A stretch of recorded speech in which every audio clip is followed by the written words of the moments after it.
할렐루야. 오늘은 예레미야 43장 말씀 불순종의 결과라는 제목으로 함께 말씀 전하도록 하겠습니다. 자, 예레미야 43장에는 이스라엘 백성들이 애굽으로 갈 것인가 그것을 하나님께 물어봤죠. 예레미야를 통해서 어떻게 하면 좋겠습니까? 그들이 물어보게 되었습니다. 결국에 이제 예레미야가 선포했죠. 너희들 애굽으로 가지 마라. 가면은 거기에 하나님의 심판이 있을 것이다. 가지 말고 이 땅에 남아서 이 땅을 회복시키고 부흥의 시기를 기다려라. 그러면 하나님이 너희를 보호하실 것이다 라고 이야기를 했습니다. 그래서 1절 말씀에는 예레미야의 말씀 선포가 끝나게 해요. 자, 거기 43장 1절을 보시면은 예레미야가 모든 백성에게 그들의 하나님 여호와의 말씀 곧 그들의 하나님 여호와께서 자기를 보내사 그들에게 이르신 이 모든 말씀을 말하기를 마치게 되었다. 그러면은 그 말씀을 들은 사람들의 반응이 나옵니다. 그게 이제 2절인데요. 그 반응의 내용은 예레미야의 말을 믿지 못하겠다는 것이에요. 거기에 그 말씀을 들었던 지도자들과 백성들의 이름이 나옵니다. 자, 2절을 보시면은 호시아의 아들 아사랴와 가레아의 아들 요하난과 모든 오만한 자가 예레미야에게 말하기를 내가 거짓을 말하는도다.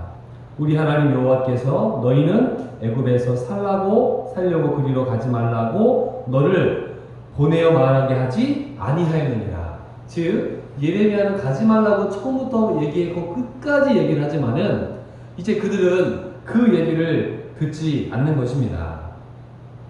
이제 하나님께서 자기들에게 애굽으로 떠나라고 하는 말을 듣기를 원했지만은 예레미야는 그 얘기를 하지 않는 것이죠.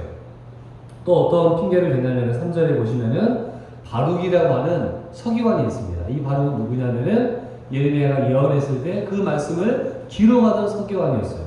그런데 뭐라고 얘기합니까? 3절에 이는 네리야의 아들 바룩이 너를 부추겨서 우리를 대적하여 갈대아 사람의 손에 넘겨 죽이며 바벨론으로 붙잡아 가게 하려 함이니라. 이제 이 바룩이 너와 함께 결탁을 해서 우리를 바벨론에 팔려고 하지 않느냐라고 이야기를 하고 있는 것입니다. 이들은 여러 가지 핑계를 대면서 결국에 애굽으로 떠나려고 하는 것입니다. 자, 4절에 백성들의 반응도 나와 있습니다. 4절 보시면은 이에 가레아의 아들 요하난과 모든 군 지휘관과 모든 백성이 유다 땅에 살라 하시는 여호와의 목소리를 순종하지 아니하였다. 사람들이 이제 하나님 말씀을 순종하지 않는 거예요. 자, 인간은요 불순종의 마음을 너무 많이 가지고 있습니다. 그래서 하나님께서 말씀하시는 것들에 대해서 불순종하고, 예를 들어서 자녀들이 부모님 말씀에 불순종하는 거예요. 또 식당에서 이제 자리를 앉다 보면은 거기 이제 식당에서 서빙을 오시는 분들이 이쪽 자리에 앉으십시오, 저쪽 자리에 앉으십시오라고 이야기할 때가 있습니다. 근데 제가 자리에 앉아 있으면은 와서 얘기했을 때 그거 옮기기가 귀찮더라고요. 거기서도 순종하기를 싫어합니다. 또 교회 예배를 드리러 와서 이제 주차장에 이제 파킹을 하게 될 때 안내하시는 분들이 계세요. 그러면 그분들이 이쪽 자리에 주차하십시오라고 하면은 저쪽 자리가 좋아 보이는 거예요. 말 안 듣습니다. 차 대버리고 그냥 가버리는 경우들도 있단 말이에요. 그래서 우리는 주변에 있는 사람들의 말을 듣고 싶어 하지 않는데 하물며 보이지 않는 하나님의 말씀에 순종한다? 그것은 너무나 어려운 일이지요. 그래서 이스라엘 백성들은 불순종하면서 이제 애굽으로 떠나려고 모든 준비를 하게 되었습니다. 자, 그래서 이제 그들은 애굽으로 떠나갑니다. 누굴 내려가느냐? 백성들과 더불어서 예레미야도 끌고 가고요, 바룩도 데리고 갑니다. 자, 거기 6절 말씀을 보시면은 곧 남자와 여자와 유아와 왕의 딸들과 사령관 느부갓네살이 사반의 손자 아히감의 아들 그다랴에게 맡겨둔 모든 사람과 선지자 예레미야와 네리야의 아들 바룩을 거느리고 7절이요 애굽 땅에 들어가 다바네스에 이르렀으니 그들이 여호와의 목소리를 순종하지 아니함이러라. 계속해서 얘기하고 있어요. 하나님 말씀에 순종하지 않고 그들은 애굽과 이스라엘의 경계 지역이었던 다마네스라는 지역에 이르게 되었습니다. 자, 그러면은 왜 이 사람들은 그렇게 애굽으로 가려고 할까요? 그 이유가 43장 14절에 나와 있습니다. 제가 한번 읽어보겠습니다. 또 너희가 말하기를 아니라 우리는 전쟁도 보이지 아니하며 나팔 소리도 들리지 아니하며 양식의 궁핍도 당하지 아니하는 애굽 땅으로 들어가 살리라 하면 잘못되리라. 그들이 애굽으로 가려는 이유는 세 가지입니다. 거기에는 전쟁의 그런 기미가 없어요. 또 나팔 소리, 전쟁에 대한 그런 두려움의 나팔 소리도 없습니다. 또 거기 양식이 풍부해 보입니다. 즉 사람의 눈으로 봤을 때는 애굽보다 좋은 곳이 없는 것이에요. 그러나 신앙의 관점으로 봤을 때 거기는 완전히 우상의 속을 아닙니까? 거기에서는 하나님 섬기기가 너무나 어려운 곳이에요. 그래서 그들은 하나님 말씀보다는 자기들의 인간적인 방법을 택하게 된 것입니다.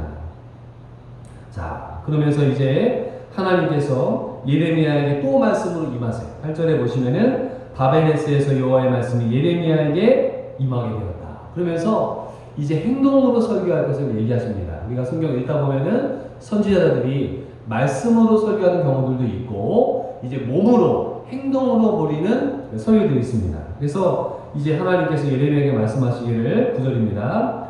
너는 유다 사람의 눈앞에서 내 손으로 큰 돌 여러 개를 가져다가 바베네스에 있는 바로의 궁전 대문의 벽돌로 쌓은 축대의 진흙으로 감추어라. 거기 궁궐이 있는데 그 궁궐 앞에다가 돌을 감추라는 것이에요. 그리고 그 돌 위에 어떤 일이 일어나느냐? 자, 10절 말씀입니다. 그리고 너는 그들에게 말하기를 만군의 여호와 이스라엘 하나님께서 이와 같이 말씀하시되 보라 내가 내 종 바벨론의 느부갓네살 왕을 불러오리니 그가 그의 광자를 내게 감추게 한 이 돌들 위에 놓고 그 화려한 큰 장막을 그 위에 치리라. 이제 다시 전쟁이 일어나서 여기는 평화로운 곳이 아니라 느부갓네살 왕을 하나님이 데리고 오시겠다는 거예요. 거기에 나와 있는 말씀에 내 종 바벨론의 왕 느부갓네살이라고 이야기하고 있습니다. 즉 느부갓네살이 거기를 치러 가지만 하나님이 정해놓으신 그 자리에다가 진을 치는 것이에요. 사실 왕들이 진을 치는 곳은 극비문서 아닙니까? 아무나 그것을 알지 못하지 않습니까? 그런데 예레미야가 미리 예언을 했습니다. 그리고 그 애굽 땅에 대한 하나님의 심판을 이야기합니다. 자, 11절 말씀이네요. 그가 와서 애굽 땅을 치고 죽일 자는 죽이고 사로잡을 자는 사로잡고 칼로 칠 자는 칼로 칠 것이라. 이제 그들이 안전하다고 생각되는 애굽으로 갔지만 거기에서 어떻다고요? 죽을 사람들은 칼에 맞아 죽는다는 것이에요. 그리고 포로로 끌려갈 사람은 또 포로로 끌려가는 그런 아픔을 겪게 됩니다. 자, 그리고 그 애굽에는 애굽을 지키고 있는 신들이 있습니다. 누가 있습니까? 태양신을 비롯한 수많은 우상들이 애굽의 신당에 있습니다. 자, 12절 말씀 보실까요? 내가 애굽 신들의 산당들을 불사르리라. 느부갓네살이 그들을 불사르며 그들을 사로잡을 것이요 목자가 그의 몸에 옷을 두름 같이 애굽 땅을 자기 몸에 두르고 평안히 그곳을 떠날 것이며. 자, 옷을 걸칠 때 그냥 휙 걸치는 옷을 입지 않습니까? 그와 마찬가지로 아무런 어려움 없이 느부갓네살이 그 신전을 다 불사르고 그곳을 완전히 포로로 만들어서 끌고 가게 될 것이다 라고 이야기를 합니다. 자, 그러면서 산당들이 있는 곳이 나오는데 13절을 보시면은 그가 또 애굽 땅 베스메스의 석산들을 깨뜨리고 애굽 신들의 신당들을 불사르리라 하셨다 할지니라 하시니라. 그래서 그 우상의 처소였던 베스메스라고 하는 곳이 있는데 그 석산들이 있습니다. 이제 이집트에 가보면은 어마어마하게 그 석산들이 있는데요. 어떤 석산들은 목이 잘라져 있고 어떤 석산들은 귀가 잘라져 있고 코가 잘라져 있는 것들이 있습니다. 왜 그러냐면은 주변에 있는 나라들이 와서 그 석산들을 무너뜨렸기 때문에 그러한 것입니다. 자, 오늘 짤막한 예레미야 43장 1절에 13절 말씀을 보았는데요. 몇 가지 교훈들을 살펴보겠습니다. 자, 첫 번째는 불순종의 사람들, 불순종의 이 성격들을 보게 됩니다. 우리는 정말 하나님 말씀을 지키려고 하는 마음들을 가지고 있어야 됩니다. 그런데 우리의 이 옛 자아는 끊임없이 하나님 말씀에 불순종하는 거예요. 예, 하나님 말씀에 따르지 않는다는 것입니다. 그 불순종의 결과가 어떻게 됩니까? 죽고 심판당한다고 오늘 말씀이 이야기하고 있는 것입니다. 두 번째, 구원은 인간적인 방법이 아니라 하나님의 방법대로 해야 된다는 것입니다.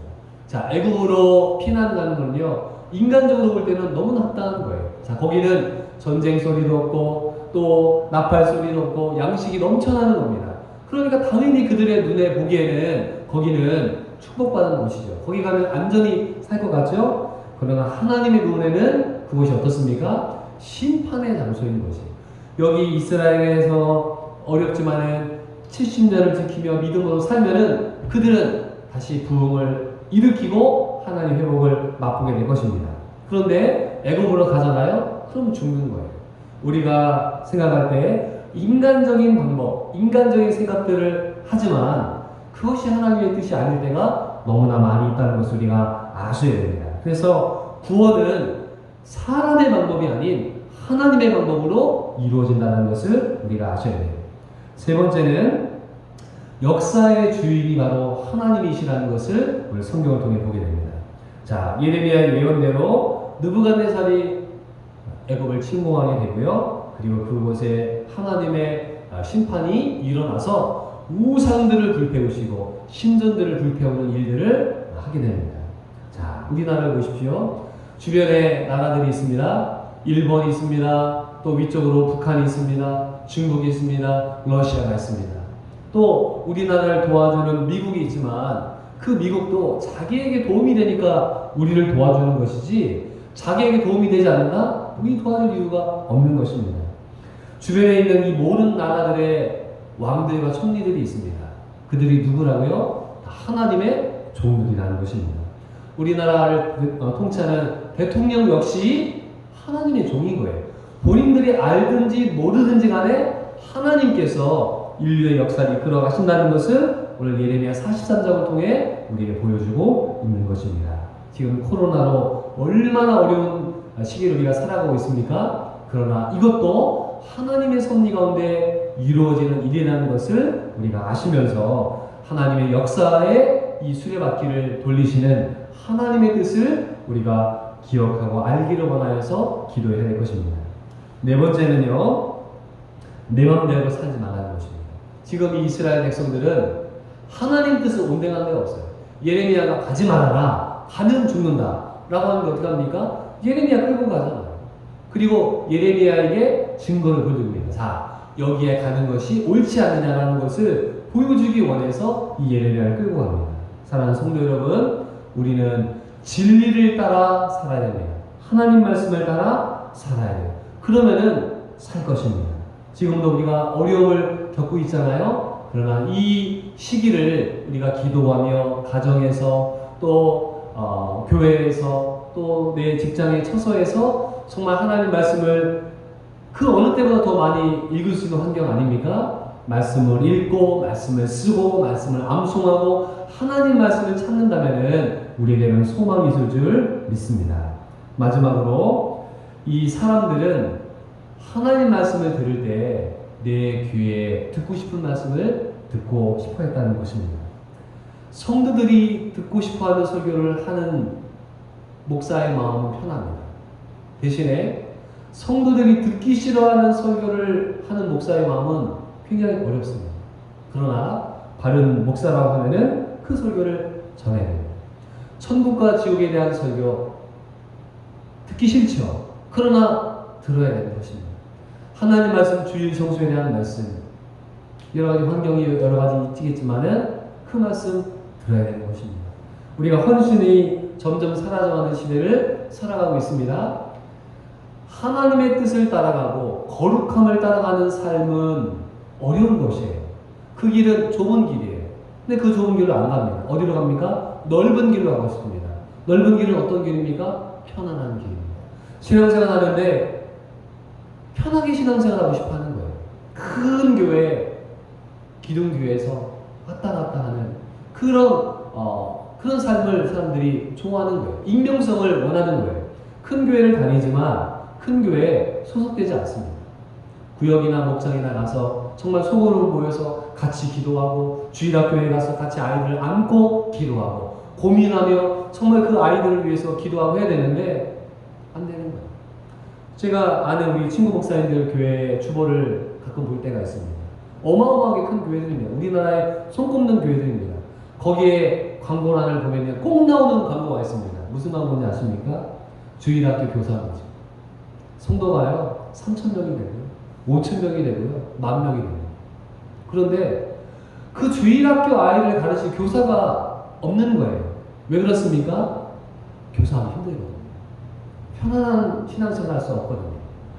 사랑하는 성도 여러분, 우리는 하나님 말씀이 때론 우리에게 아픔을 준다 할지라도 그 말씀을 들어야 됩니다.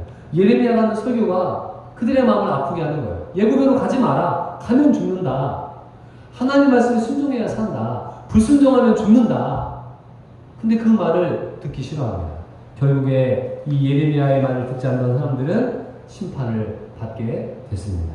사랑하는 성도 여러분, 오늘도 이제 9월달을 살아가게 되는데요.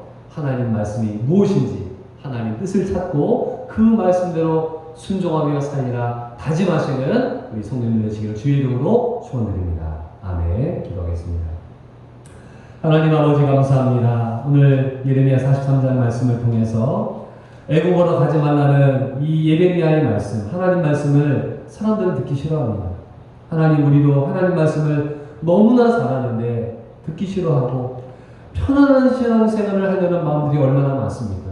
주님, 이 땅에 있는 작은 교회를 하나님 불쌍히 여겨주셔서 순종하며 헌신하는 하나님의 사람들을 보내주시옵시고, 하나님 우리가 이 땅에 사는 동안에 거룩함을 추구하며 말씀대로 살아감으로 말미암아 하나님의 보호하심이 많은 우리의 삶이 되기를 축복합니다. 이제 9월달 우리가 살아가는데 참으로 힘들고 어려운 이 9월을 보내게 되었습니다. 주님, 가정에서, 사업장에서, 직장에서, 자기의 삶의 터전에서 기도하며 말씀 가운데 주님의 음성을 듣는 하나님 백성들 되게 해주시고, 어렵고 힘든 우리 성도들의 마음을 위로하여 주시고, 우리의 소망이신 주님을 바라보는 저희들 되게 하여 주시옵소서. 예수님의 이름으로 기도드리옵나이다. 아멘.